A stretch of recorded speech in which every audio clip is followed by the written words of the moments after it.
sister, what have you done? Say, little sister, who's the only one? Matt on the line next. How you doing, Matt?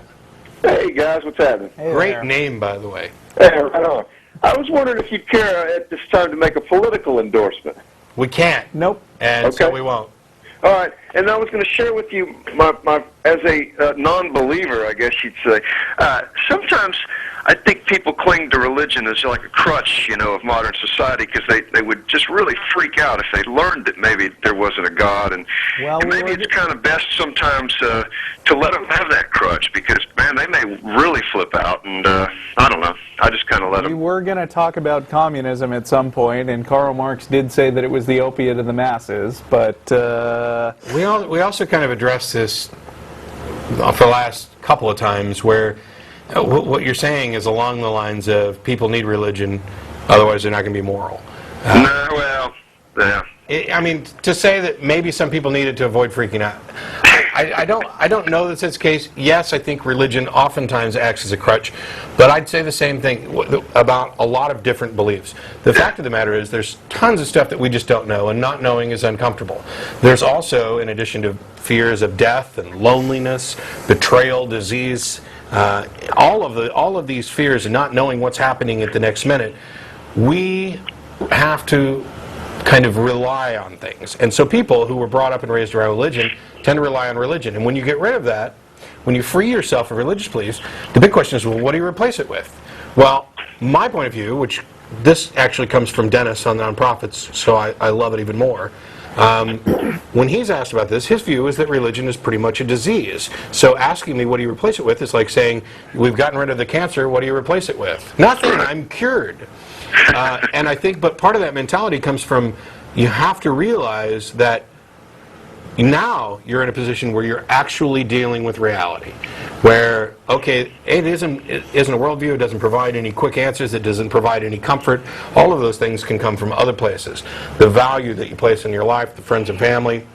What some people do is they might get in, after they've dropped religion, or if they never had it, in order to answer some of these questions or fill the voids in their lives, they'll adopt spiritualism, paganism, witchcraft, feng shui, homeopathy. They'll start believing in ghosts or aliens.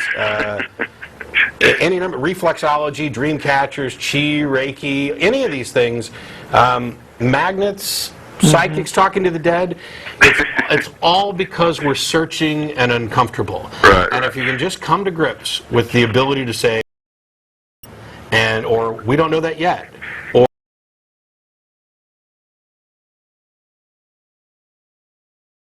and I will instead place value and meaning on my own life, along with the lives of those people who I care about, you'll be fine.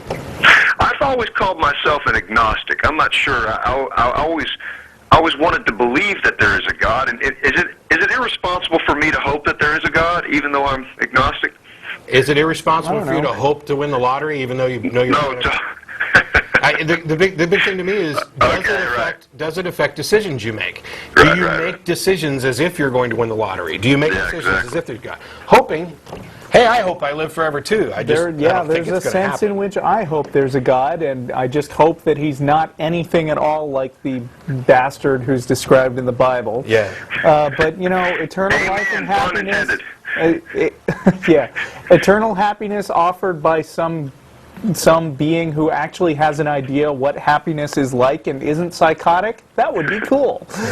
You guys are fighting the toughest battle, man. Good luck to you. Thank you very much. Thanks a lot, Matt. We got, is it Jim? Hello? You there, Jim? Yes, hello? How you doing? Oh, I'm doing great. I can barely hear you, though. Okay. I just kind of want to make a quick comment. I want to commend you guys. I am a believer. I'm a very strong Christian.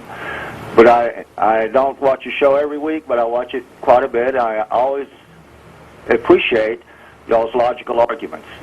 Well, thank you. And I mean that in a good way. I may not agree with it, but I appreciate the discipline of intellect, if that makes sense. Thank you very much. You are atheist friendly. I just want to say that I think there's probably more that we can agree on than disagree on. I agree. And and this thing, when somebody wants to go after bumper stickers or something like that, Wow, what are we coming to? Hey, I've got a bumper sticker on my car that says "Fundamentalism stops the thinking mind." Does that offend you? Does it harm you in any way? No, not at all. Yeah. Not at all. I mean, But even if it because, did- and actually, there's some fundamentalists that I would agree with that. Yeah. So- I'd say all of them, but you know, I realize we're not going to quite come to terms on that. Anyway, listen, thank you very much for letting me say my piece. I appreciate it. Sure. Thanks, Jim. Appreciate Have a the good call. night. Bye-bye. Bye.